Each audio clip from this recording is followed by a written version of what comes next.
Hello everyone, Luke of Light here, and yes, I shaved everything off because I had to do some work-related stuff earlier this week, so I had to shave everything. I tried to trim my mustache, but I looked weird with just the mustache, so I had to shave all of it, so now I look like a naked monkey who's lost his dignity. But anyways, hold on, let me make sure everything's working properly.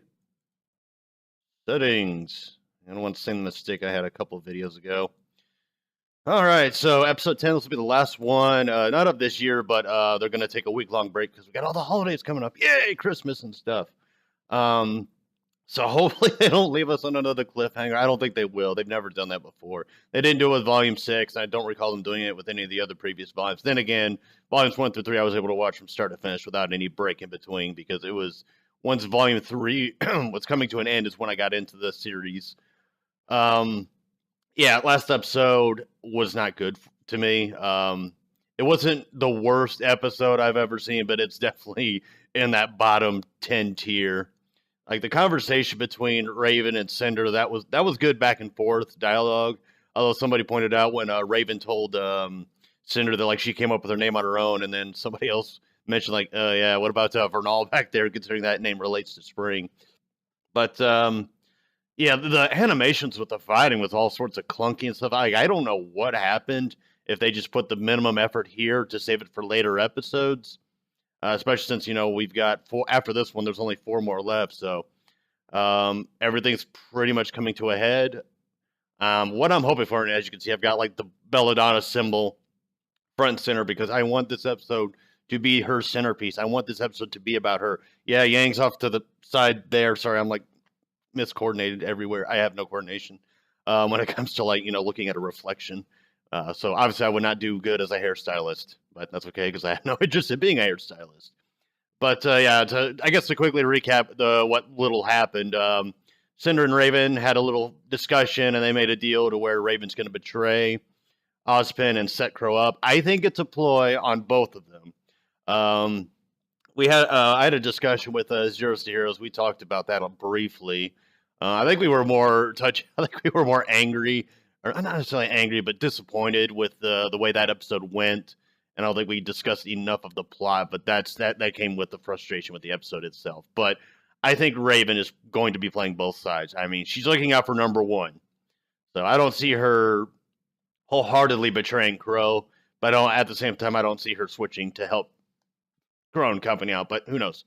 Maybe something will change. We shall see. But anyways, without further ado, let's get into this. Oh yeah, did anything else happen? Oh yeah, the White Fang fight. That was my main problem. I mentioned it in the description of the reaction video I just uploaded earlier today on Chapter 9. It's just how disjointed the whole thing is because it's not pieced together well. I think if they had switched the frames around a bit, maybe ended on that cliffhanger with the Belladonnas, and then in episode 9 picked immediately back up where that was, and then go to the Cinder Raven stuff, I think it would have fit a lot better, or it would have fit more well together. Or just take that Raven Cinder bits, put that in episode 8, and then take the snippets from episode 8, put that on episode 9. That way it's one.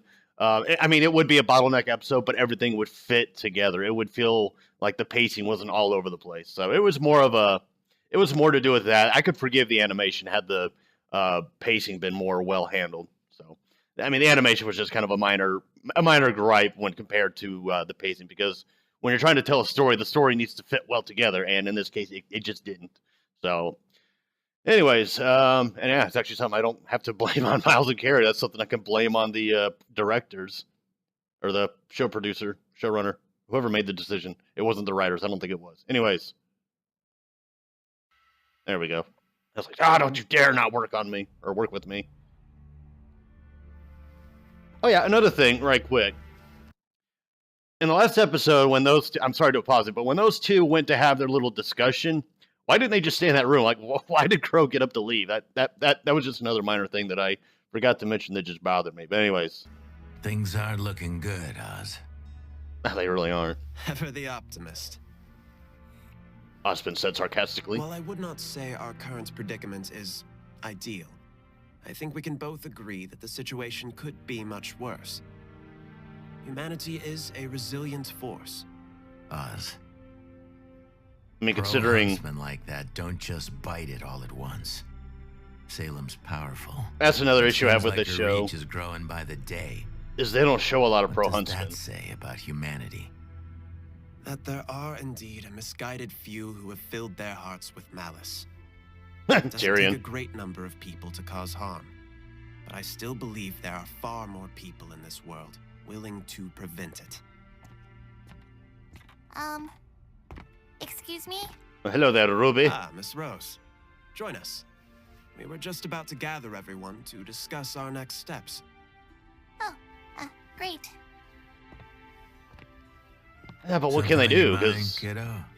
it's not like they have a good chunk of manpower. If it's okay to ask. Of course. Well, we've been talking about the Relic at Haven. And the Spring Maiden, but Mm-hmm. what about the Fall Maiden? Cinder. Does that mean Salem has the Beacon Relic? Oh, there's an overdue question. Jesus. Very astute, Miss Rose. I was wondering who would be the first to ask. I was wondering when the question would get No. asked. Thankfully, she does not. It's true that the Relic at Haven is very much at risk, and for now, that should remain our primary focus. Mm-hmm. So what about the Let's Beacon just say Relic, I though? made finding the Relic at Beacon a bit more challenging than at the other schools. Oh, Oh, okay. that's good to hear. It is. But let's not forget the challenges that still Although, lie before us. I'm so confused on what the situation at Beacon is, because Volume 4 seemed to imply that they were rebuilding the school. Now, is there anything else we can help you with? Well, I did have one more question. No, my cane is not a relic. I Oh, have no more questions. man, this volume is just shooting down everybody's Yes, theories. while this And I'm cane loving it, is I'm loving indeed it. Very precious to me. It is also just that. Precious to me. While I admit it still has a few more tricks up its sleeve, I can firmly say that being a relic isn't one of them. Now why don't you run and get the other students?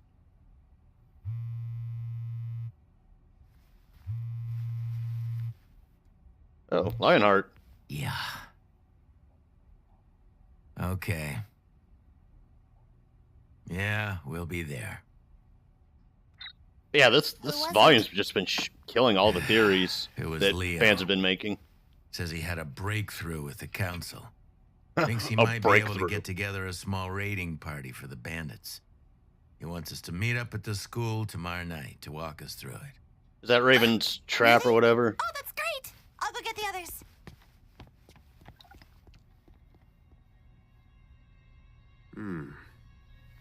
That sounds drastically different from your original conversation, does it not? They smell bullshit. It does. Interesting. So now I'm wondering if Raven thinks Things Crow's aren't dumb enough to looking fall good, for it. Oz. I know.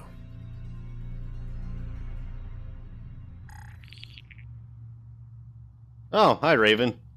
I still have questions for you. You're not alone in that. Oh, I haven't seen Leo in a while now that I think about it. I never expected you would be the one to have the guts to betray Oz. Which makes me wonder. What It was actually does the she lack have of on guts, you? but yeah. I'm helping her for the same reason you are. I'm afraid. Cowardly Lion. We can't stop her. No one can. That's why I tried to leave when I did. I'm not afraid. I'm smart. Bullshit. Whatever you want. You are doesn't full really of matter. shit. We're here, helping her. I are smart playing the two biggest threats I've against crossed me the to line. add each other. I've done things that Painting a- Ozkin will never forgive, and he shouldn't. I don't know where I go from here. Yeah, at least Man, Leo shows remorse. You did what you had to do to survive. There is no shame in that. Besides, Who are betraying you trying to somebody you convince? promised loyalty to. Which Raven doesn't seem to have a concept of loyalty. Oh! She didn't want to answer that question. In a way, she's exactly in the same thing as Leo. Oh no, Precious! Oh, Kali, get behind cover. Get behind cover. What are you doing? Sorry, I thought there was something outside. Better idea? Yeah, get behind cover. Oh, Yuma. I'm Batman. Quiet now. Oh boy. Oh man, Kali's a Did you badass. To hide? I told you, I didn't want this. But you're still here. I don't have a choice. Yes, you do. Of course you do. They've got nothing on you, you silly woman. Just stay out of my way.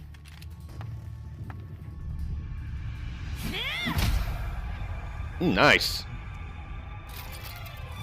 Blake was ready.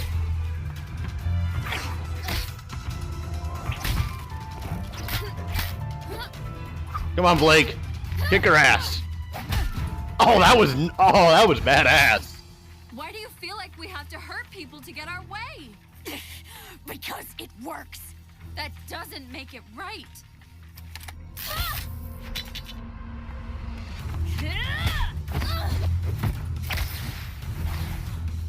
Stop lecturing me! Stop making sense, Blake. Wait, what is that gonna do? Because don't faunas have like perfect vision? Never mind the fact that Blake's a cat or a cat faunus. All right, there's my nitpick of the day, I guess. Blake, you're a faunus. You can see in the dark. I mean, Ilya can clearly see in the dark. Why couldn't you just leave?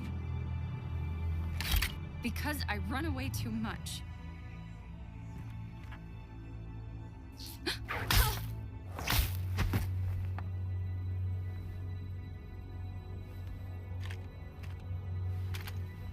Was that Sorry, the Dad. sheep? Well, I hope you have home insurance.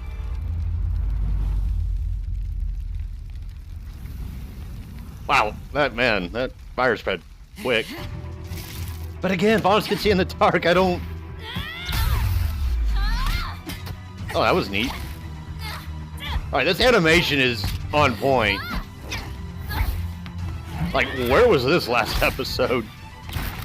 Quit taking pot shots and fight me like you mean it! Also, hats off to Ilya's voice actress. I know she voices See things the way I did. Lucy in. Adam did. If no one's going to do anything to stop the humans that attack us, then the only choice we have left is to attack back. Yeah, man, and she's angry, like, wow.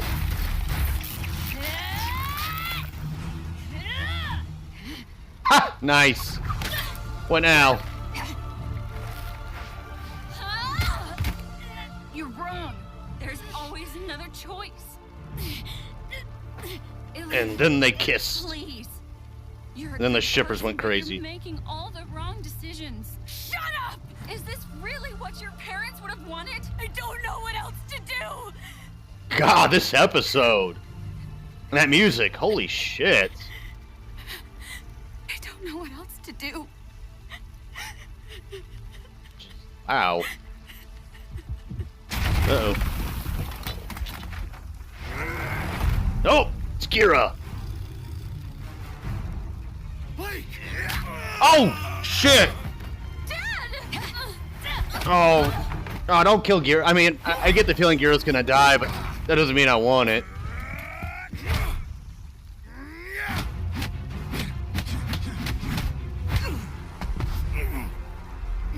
Okay, I don't see how somebody as small as him could step up to Gira like that. What are you doing? Fight! Oh, Gira behind you, dude. Oh, look at Gira go! It's like fucking Brock Lesnar. What is that screaming? Oh, snap! Oh, sun for the win, or win. Vin? Sun for the win. Go help Blake! On it! Yeah, knock some sense into Ilya while you're at it. Oh! Oh, the gunchucks, they return!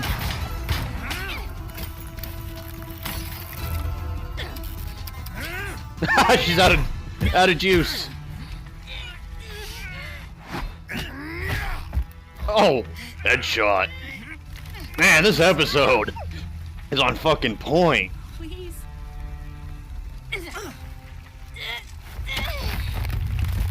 Yeah, how hard were you pushing her against that thing? Nope. Good game, Ilya. Nope, nope, you're for the save.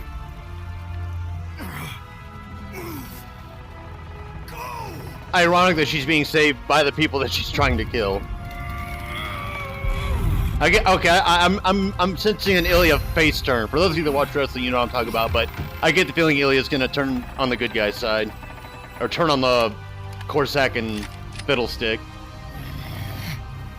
Ah, shit. Somebody keep an eye out on him.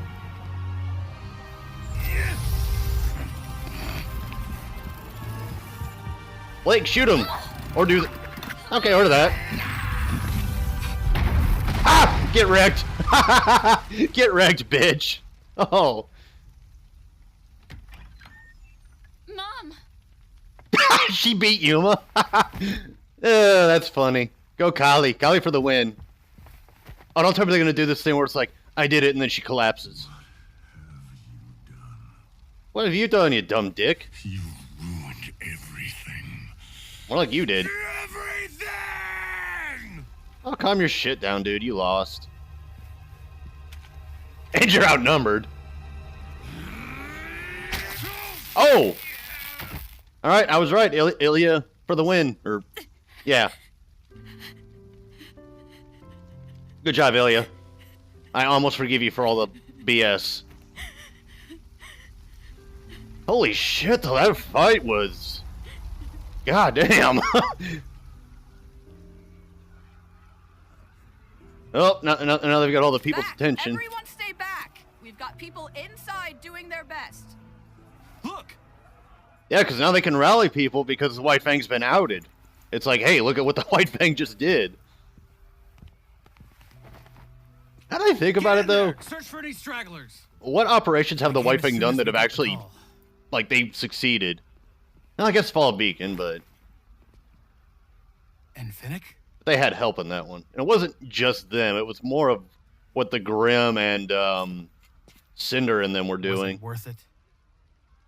Okay, so I guess Finnick is dead.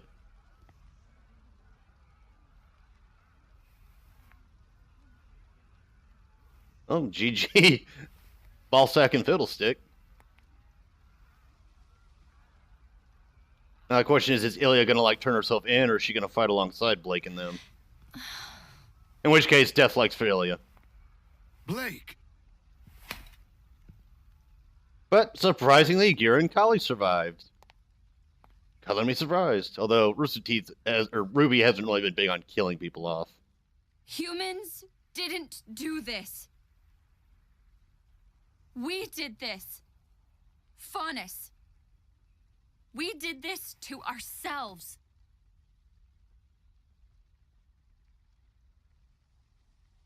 We're just as capable of hate and violence as the humans, but I don't think any of us would jump at the chance to point that out.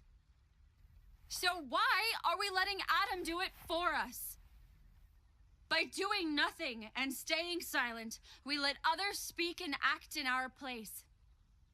And if we're not proud of the choices they make, then we have no one to blame but ourselves. Well said. This is the message Adam Taurus will bring to the world if no one stops him. But we can stop him. You have to understand that all of you are looking for simple answers to a very complicated problem. And I can't give that to you. I don't know how to make hate go away. I don't. But I know that this kind of violence is not the solution. I understand that to ask you to leave your homes and protect Haven Academy is asking you to put your lives at risk. But that's what's at stake. So I'm going. And I'll stand by myself if I have to. I'll stand with you. Well, Ilya's gonna fight the good fight.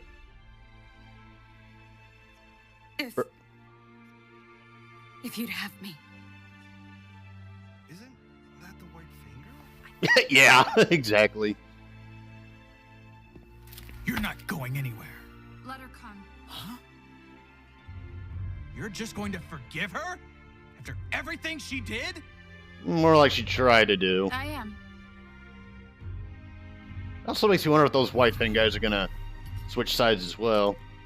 Like the ones that they've captured. Not Corsac, but What does she think she's doing? but the grunts. She's learned a lesson that evaded me until I was much older.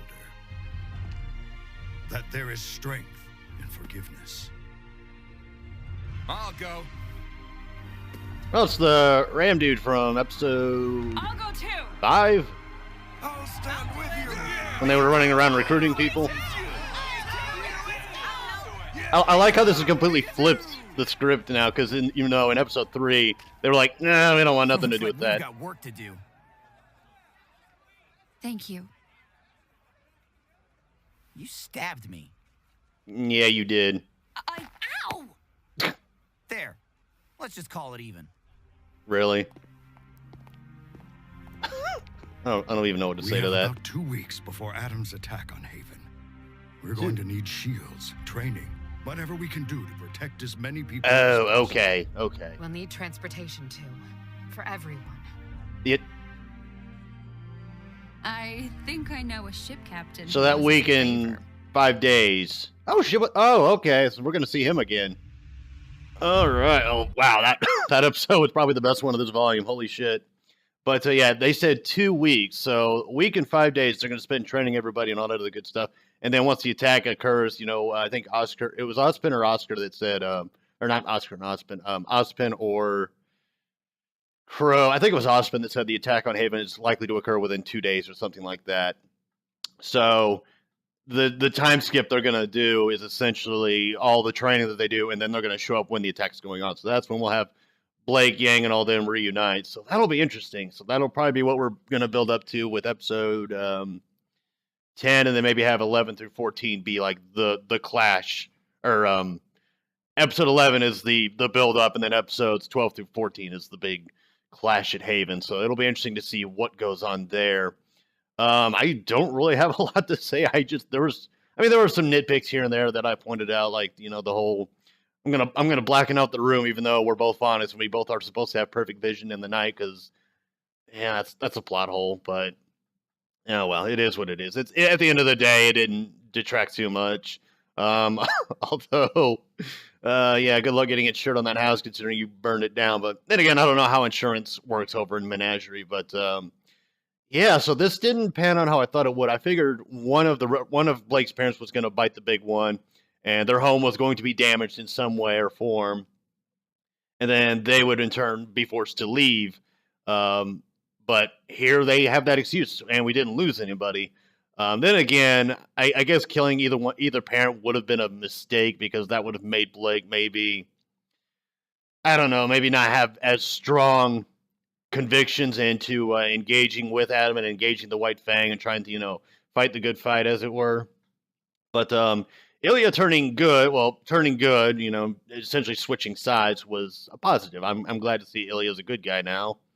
Because yeah, her reasons for working with the White Fang just didn't make any sense to me, because it's like they've got no leverage over you. If they had leverage over her, that would be one thing. But that scene though with her and Blake, like with Blake, excuse me, when Blake had her pinned down and, you know, they were having their back and forth, that was golden. I need to look up the name of that voice actress that voices Ilya, because I know she also voices Lucy Artfilia in Fairy Tale, but every episode that she's been in for this volume, she's just been on fucking point. Like, she's, in my opinion, probably the best voice actress they have right now, at least as far as this volume goes.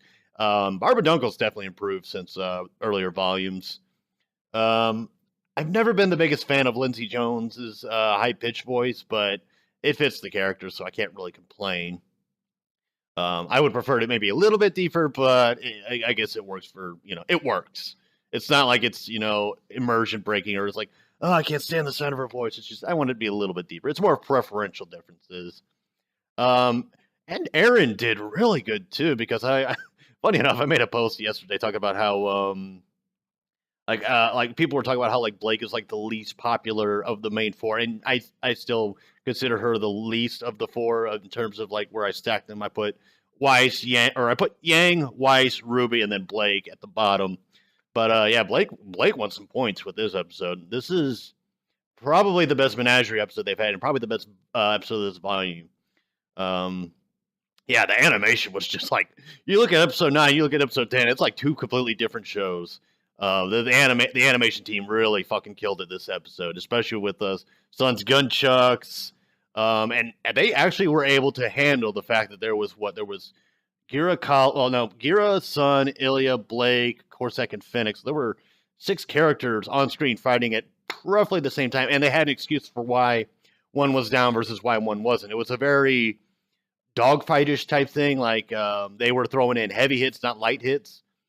Even with, I think it was Corsac that was able to kind of trade blows with Gira, who's like 3 times his size. I was like, I can't see that. I can see Gira like throwing him down, which he did, but I guess it fits the criteria better if the opposition actually poses a threat. But yeah, Yuma kind of went down like a chump, so I guess so much for him and so much for the spider chick.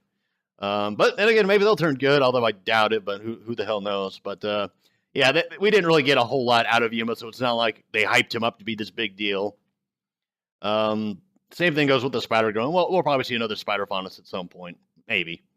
But I mean, it was nice to see a spider faunus altogether. But yeah, I mean, nothing really negative for me to say other than those couple of nitpicks I had. And when I have to dig through the nitpicks to figure out what I didn't like about this episode, that tells you the episode did good. I mean, at least I'm not a critic, so I'm not educated in the ways of proper criticism like some people are. But yeah, solid episode. Again, I'm harping on how it's the best one of the volume so far, and I'm gonna stay by that until the next 4 episodes prove me wrong, or if this one just goes down as the best one. Oh, what else happened? Oh yeah, we had Raven and Leo have that discussion, which I think it said more about what Raven was doing and less about what Leo was doing, because Leo was remorseful and he's like, he admits he's a coward and all that stuff, and Raven's like, I'm not a coward, I'm smart. And I think Leo could kind of sort of see through the bullshit, because he's like, no, you're not. You're doing the exact same thing. I'm doing it for the same reason. And he poses that question, and she just walks away because she's like, yeah, I don't want to answer that one. So yeah, even Raven's starting to be like, oh man, people are starting to see through my bullshit. I'm still mildly, what's the word? I guess disappointed that we didn't get like a maiden throwdown, although we could get it in the finale here. So it's not like that ship has sailed. It could still happen. And who knows, maybe Ronaldo will be like, yeah, Raven, you're full of shit. I'm siding with these guys, pulling Ilya, but who knows? And then that discussion between Ozpin and Crow, not a whole lot to say about that other than their situation's looking bleak, and Ozpin for some reason is like, but humans are resilient and blah, blah, blah. It's like, you're lacking manpower because all the huntsmen that Crow went after are MIA or KIA, and all you have right now are a couple of students who aren't quite measured up to being full-blown huntsmen/huntresses. I need to rewatch this entire volume all over again because I was going to say it feels like Ruby, not Ruby, but it feels like Juniper has taken like a serious backseat for this volume. Yeah, it's been more focused on Ozpin, Blake, and to a lesser extent, not even Cinder, because Cinder's only been like in a couple of episodes.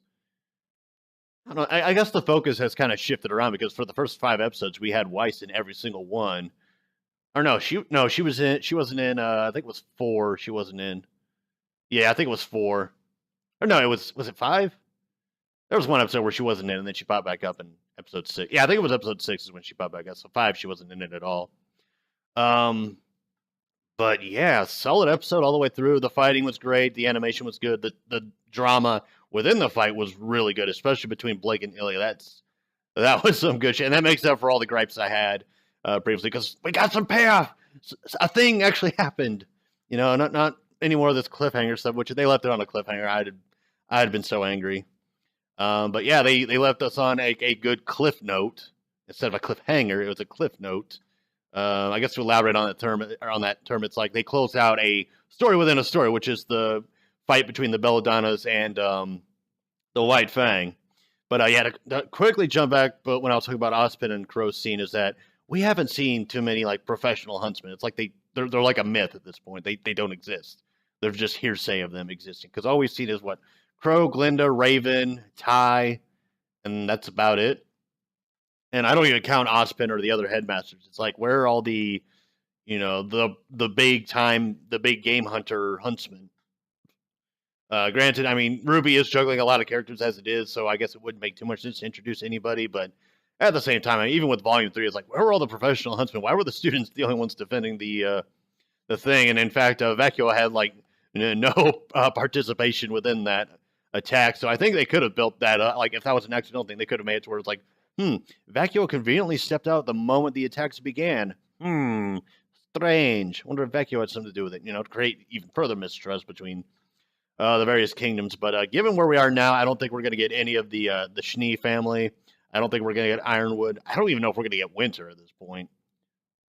Unless, of course, it's like Blake's, I guess, newly formed version of the White Fang that we have now shows up. They start fighting. Oh, no, because that would deter away from it. Because you don't want humans saving the day. You want fauna saving the day, because they can do that with this.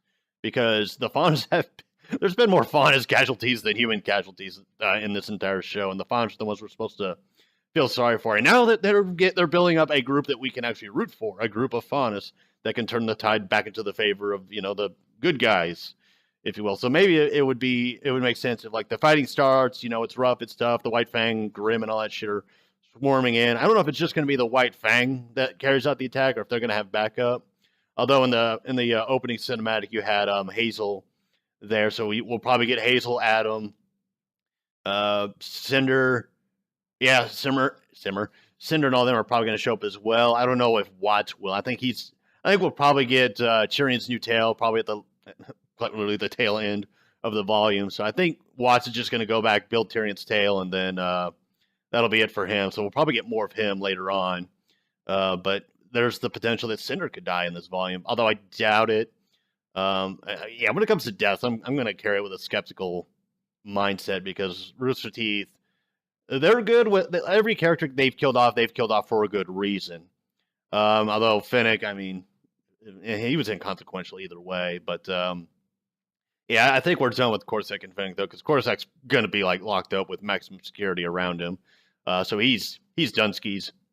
So Adam no longer has any direct opposition to him, because they were like, he's the one to lead us for now. But now that one of them's gone and the other one's going to be locked up, it's like, well, Adam, he has full reins and full control over the White Fang now. And the White Fang Menagerie probably are going to get, booted out or captured or executed. Maybe all of the above. But anyways, this video's been 30 minutes long. Surprisingly, I had a lot to talk about. But that's more of predictions and less of, what we got here. But episode solid. Loved it. Wasn't a single moment where I was like, okay, can we move on? No, this episode was perfect, or as perfect as it could have been, with how the things have been, with the last couple episodes being as slow and repetitive as they've been. So this definitely should please a lot of the haters, or not the haters, I shouldn't say haters, but a lot of the people that have been kind of the same mindset as me, and in some ways harsher than me, with how this volume's been slow, the animation's been wonky in places, it's been good in others. Here it was like, bam, like, okay, we had an argument about there was a page, or a person made a post on the RWBY fan page, and they were talking about how the animation has gotten better, which up until this episode I was like, no. Then I see this episode, I'm like, okay, yeah. I mean, when it wants to be as best as it can be, it is better and superior to what we got in volumes 1 through 3. However, I still say the animation from start to finish in volumes 1 through 3 was better, although volume 3's was a little bit bad in some areas, but for the most part, it was good. That first fight in volume 3 that one was a mess. I think there was just too much going on to really keep it concise and whatnot. So 8 or a 4v4, that's a little tough to follow, but especially within the time frame that they had. I think it was like a 6 or 7 minute fight. But again, it's not a big deal in the grand scheme of things. It was just a minor thing. But anyways, I'm going to end this video here because I got to go check some other things out. I got some other videos I'm going to upload today. Plus, I got some other errands to run. But anyways, hope you enjoyed this episode as much as I did, and I shall see you all for whatever video I upload next. And on the 34th.